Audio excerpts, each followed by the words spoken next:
You've studied history, war studies, and political science. Why did you decide to focus your future work on the conflict between Israelis and Palestinians? I chose to concentrate on war studies, and the Middle East has more than its fair share of wars in the 20th century.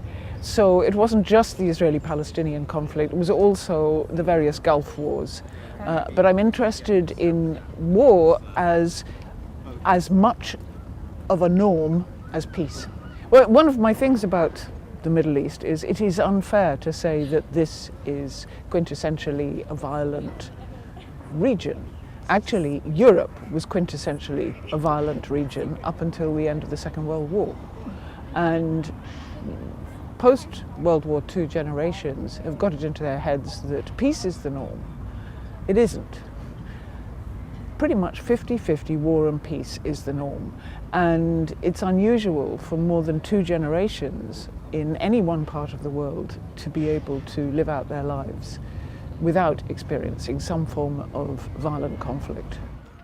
Did last summer's shelling of the Gaza Strip completely undermine relations between Israelis and Palestinians, or is there hope with the younger generations? There was something particular about last summer's Gaza war. It was the third in nearly that many years. And yet, last summer, the Palestinians experienced what felt like egregious brutality, unnecessary targeting of civilian population centres, apartment blocks, demolishing them. It felt punitive on a level that previous ones had not so much. And that tells us a lot of things. It tells us that you can't contain violence, and it has an effect on those perpetrating the violence. It starts to run away with them. There is also this phenomenon that once people have been directly damaged, the urge for revenge, that certainly affects people on the Palestinian side. And on the Israeli side, there's a kind of syndrome of anger at the victim, anger that this has to happen at all. Anger that the other exists and is in the way of the Israeli dream. Having been going to Israel and Palestine now consistently every year, if not twice a year, since 1989, in the middle of the first Intifada, I see a greater level of hostility at the community level between Israelis and Palestinians. I see the separation between the two communities getting ever more severe, such that there's really no knowledge of the other as a human being.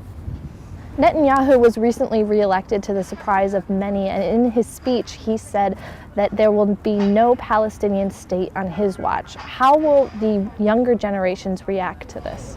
A number of activists are already campaigning to have a campaign like anti-apartheid.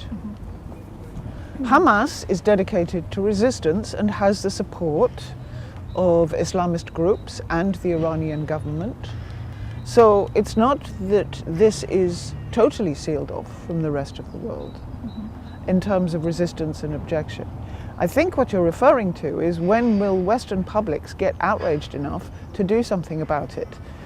And that is a complex issue because the European Union, representing all the states of Europe that belong to the Union, have been intoning for years about the illegality of most of what the Israelis are doing in the occupied territories. But they don't act in addition to condemning. They don't act in addition to pointing out that this is contrary to international law. And their excuses include saying that the Palestinian Authority is itself a shower, that the Palestinian leadership is divided, that the Israelis have some ground to stand on when they say they can't trust a Palestinian Authority enough to run a peaceful neighboring state, were they to concede enough land for that to be set up. And also, I think, historically, in the West, there is still this anxiety that Western players, particularly in Europe, were part and parcel of the anti-Semitism that slid into the Nazi era and the systematic attempt to exterminate all Jews in Europe. This will be used by the Israeli leadership to make them back off when they choose to criticize the Israelis. Is the Islamic State trying to gain a foothold amongst the disenfranchised male Palestinian youth? Insofar as the situation in the Gaza Strip is dire and hopeless from the point of view of young people, there's a kind of nihilism seeping in which is more radical than anything Hamas could come up with.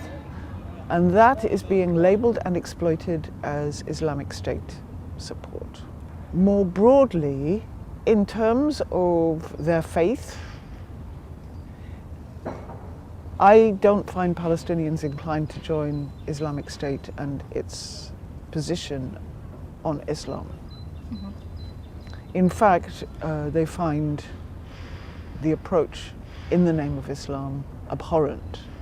As the generation that witnessed the Holocaust dies out and their children age out of governing Israel, is it possible that the new governors, the younger generation, will bring together Palestinians and Israelis in one nation? If you're hoping for a change of heart with a new generation, I have been working with representatives of the new generation from Israel and Palestine for a number of years now, and frankly, they mirror the rest of society in terms of their spectrum of opinions.